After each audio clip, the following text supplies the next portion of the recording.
Okay, apologies. Let's go straight to Beirut and listen to the UN Secretary-General Antonio Guterres. Muslim communities are observing Ramadan, and Christian communities are observing Lent.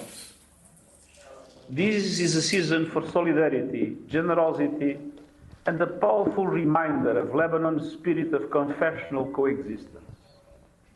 It breaks my heart to see this period shattered by escalating violence. Over the past 2 weeks, we have seen widespread destruction. Hezbollah rockets and drones were launched at targets in northern Israel and the occupied Syrian Golan. This was followed by devastating Israeli bombing operations and blanket evacuation notices, rendering large portions of Lebanon uninhabitable. Many Israelis were sent to shelter. Hundreds of Lebanese have been killed, including many children, and many more have been wounded. And hundreds of thousands of civilians are fleeing with nothing but what they can carry. I was deeply saddened by the testimonies of the displaced people when I visited a shelter today. The south risks being turned into a wasteland. Southern Beirut, which is under sweeping evacuation orders by Israel, risks being bombed. Southern Beirut, which is under sweeping evacuation orders by Israel, risks being bombed to oblivion. The Bekaa and Baalbek and other areas are scenes of destruction and panic. It is tragic to see all this happening in a country that has contributed so much to world civilization. The Lebanese people did not choose this war. They were dragged into it. And my message to the warring partners is clear. Stop the fighting. Stop the bombing. There is no military solution, only diplomacy, dialogue, and full implementation of the UN Charter and Security Council resolutions. The diplomatic avenues are available, including through my Special Coordinator for Lebanon, Janine Hennis-Plasschaert, and through key member states. This is the best way to spare communities on both sides of the blue line more needless suffering. Just over a year ago, a cessation of hostilities between Lebanon and Israel was achieved.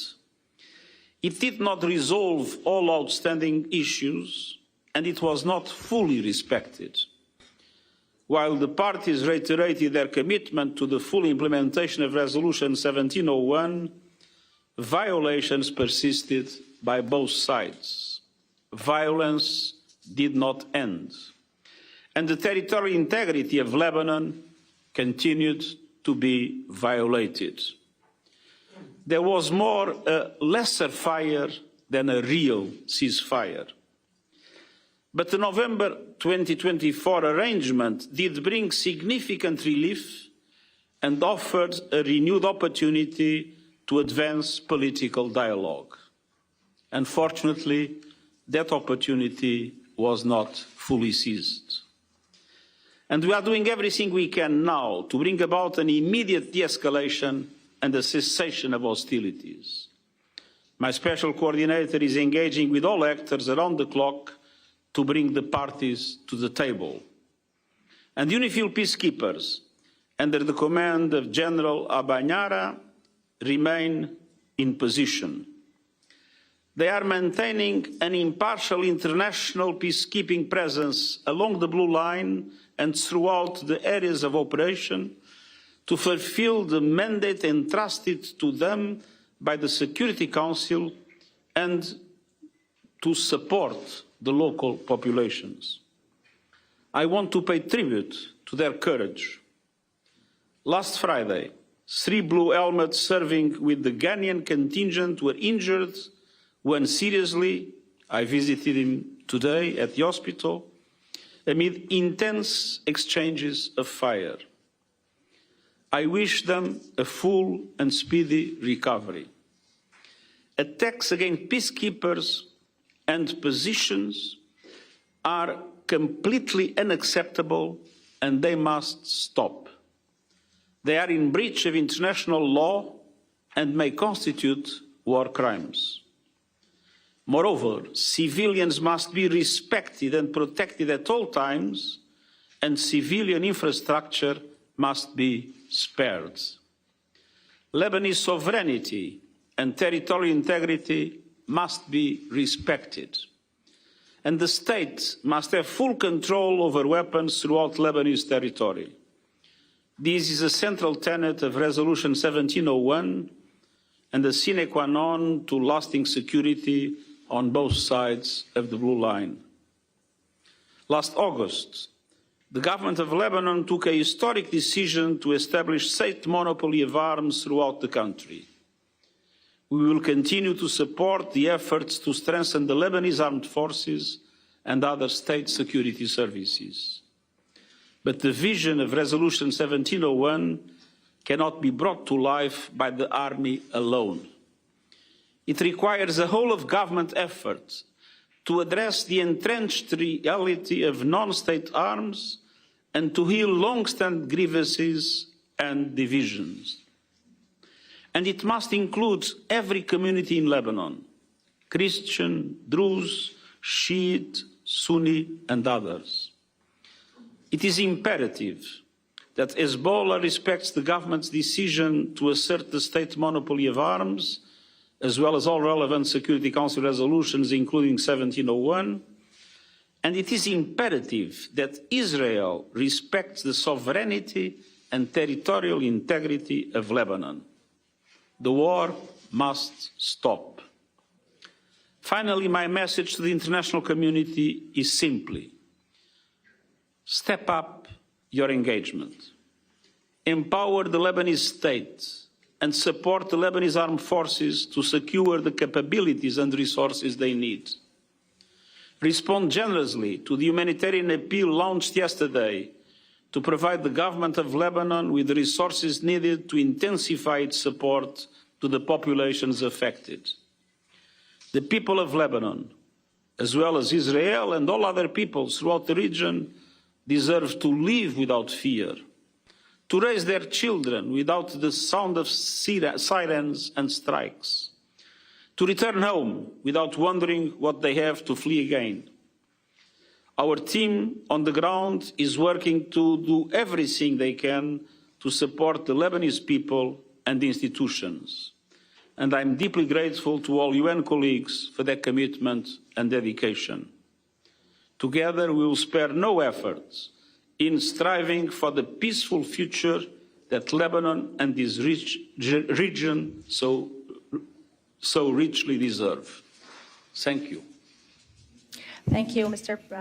Okay, let's turn to our correspondent Osama bin Javaid, who joins me here on set. Osama, we're just listening to Antonio Guterres there, the UN Secretary-General, talking about the challenges that ordinary Lebanese are facing on the ground as we see a new front open up in the war between Israel and Lebanon. Israel, of course, carrying out strikes in Iran.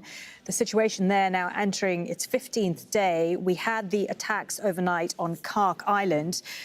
Bring us up to date on all the latest developments in relation to that, and what is your sense of how important that port is to Iran and how they're likely to react as a result of those strikes? Well, let's unpack this all. You heard the United Nations Secretary-General essentially vying for relevance. The UN has been rendered completely sidelined in all of this. The United Nations resolution that was agreed upon by all parties has completely been flouted by Israel thousands of times since it came into being. UNIFIL, the UN special force in Lebanon, has come under attack multiple times from Israel, not the other side. So it appears that the UN Secretary-General is making an appeal, coming back into the foray and saying that, well, we are still here, we're still relevant, where both parties to this conflict, the Iranians, the Americans, and the Israelis, three parties rather, have not used them. Coming back to Iran, you see, we are here 2 weeks on. Stock prices are in a complete spiral. Energy prices have shot up. Inflation is feeling the pinch in Europe, even in America. Asian markets are down. And then on top of it, you have this American strike on Kharg Island. Kharg Island is essentially the lifeline for Iranian exports. More than 90% of Iranian exports actually emanate from this island.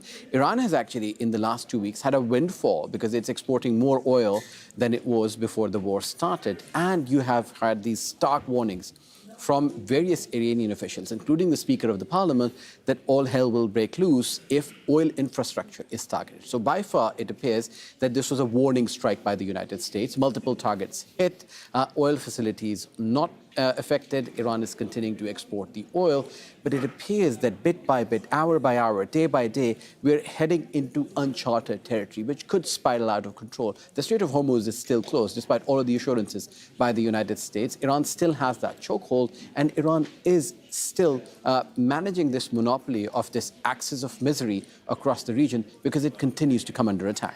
Osama, stand by, because we have had a tweet just in the last few moments on the Strait of Hormuz from the US President Donald Trump. He's been on social media, and in the last few minutes, he said this: many countries, especially those who are affected by Iran's attempted closure of the Hormuz Strait, will be sending warships in conjunction with the United States of America to keep the strait open and safe.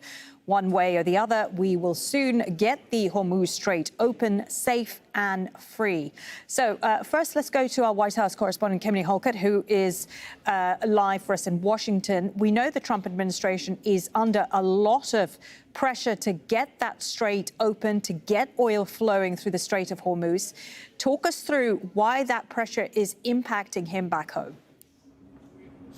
Yeah, well, this is a really interesting post by the U.S. president. It signals a couple of things. Number one, it signals that there is a lot of pressure on the United States right now as a result of this conflict, particularly with the effective closure of the Strait of Hormuz. And that is why the U.S. president is trying to, in that post, broaden the coalition that is currently in place in terms of mentioning China, France, Japan, South Korea, the UK. This is the U.S. essentially requesting assistance. But it's important to note that there's also strategic messaging there with regard to China, the fact that it depends heavily on Gulf oil. And as a result, what the U.S. president is saying is, if you depend on the shipping route, you should help protect it. It shouldn't just be the U.S.'s job, even though it was the U.S. and Israel that instigated this conflict. But it, again, signals the limitations of the U.S.-Israeli operation, given the fact that right now, Iran doesn't need to do a whole lot to cause problems for the rest of the world because of its ability to effectively close the strait. In other words, the United States is spending an enormous amount of money trying to defend it, but just because Iran has put in place the threat of further danger to these tankers and commercial vessels. And so as a result, what you see here, even as the U.S. president has repeatedly in his recent posts been projecting strength and that Iran's military capabilities are obliterated, it is showing U.S. vulnerability. Going back to you, Osama, I mean, this is the crux of it here for the U.S. president. The Strait of Hormuz impacts oil prices and it impacts prices back home when it comes to people putting fuel into their cars, when it comes to food prices and so on. What is your sense of what each side's end game is here when it comes to the Strait of Hormuz? Because we're also hearing this morning about Indian vessels who have been allowed through the Strait of Hormuz. What does that tell us? Well, let's start with what the U.S. endgame is, because the goalpost keeps changing. You started off with the end of nuclear program to removal of ballistic missiles. Then it went to decapitation of the regime, and now it's unconditional surrender. And now the U.S. president, who announced last week that U.S. naval vessels will be alongside various energy vessels to pass through the Strait of Hormuz, which was immediately backtracked by the Navy because they're still not ready. This appears that this is an administration which is scrambling for an endgame. It doesn't appear that there is an endgame in sight. You've heard all sorts of leaks in the last 2 weeks, from let's get the Kurds involved to troops on the ground, to the situation of we are winning and thousands of strikes and we have actually ended all of Iran's military capabilities, which is clearly not the case. Now, for the Iranians, they're in this for the long game. They have advertised it. They're not hiding it. They say they're strategically reducing their targets, and they're still targeting various facilities. You see Fujairah port in the United Arab Emirates targeted today, and multiple tankers which came under fire, which were not listening to the warnings that are continually being issued by the IRGC in the Strait of Hormuz. So what the IRGC needs to do is essentially fire a couple of drones, send in loitering munitions, and then the rest is done by the world insurers. The Strait of Hormuz will remain shut, despite of whatever is being said. It is interesting, the US president mentions China. In military circles, there is a saying that if your enemy is making a mistake, you should not interrupt them. And that is why you see the Chinese strategy is that they've been watching it, monitoring it, not getting involved. And it is very unlikely that the Chinese are going to send ships, especially when the Iranians are allowing Chinese cargo, Pakistani cargo, Russian cargo, vessels to go in there. And then they come up with psychological warfare with various statements from Iranian circles, such as expel American and Israeli ambassadors and will allow your ships to go through. Trade in the yuan will allow your ships to go through. Deal with the IRGC and will allow your ships to go through. But so this appears that Iran is in the long game. It is going to make this region bleed, continue to ramp up the cost that is going to continue to be felt, not just in this region, but across the globe. And then that is its stranglehold on the Strait of Hormuz, and it is not going to give that up very easily. Kimberly, back to you. The optics here back home are incredibly important. We have the midterm elections not too far away now. Why is this such a problem now for the United States? Well, it's a problem because, to echo my colleague Osama bin Javaid's analysis there, what essentially is going on and that ordinary Americans won't like is what he's described as mission creep. In other words, initially, Americans were told that this was the objective, to disable Iran's ability to create a nuclear weapon.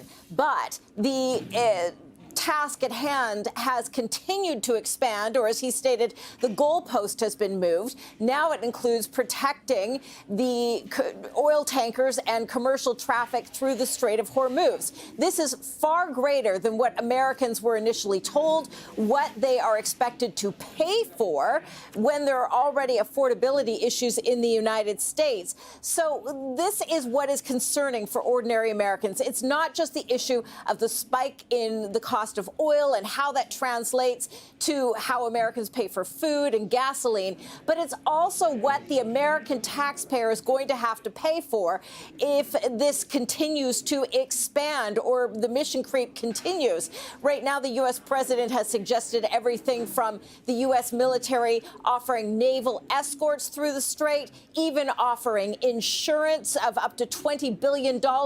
American taxpayers have to pay for that, and that is what is alarming them, and that is what Republicans, members of the president's own party, are concerned will hurt them come the November midterm elections and benefit their opposition Democrats. Okay, Kimberly, many thanks for that. Kimberly Halkett there in Washington, and Osama bin Javaid here in the studio.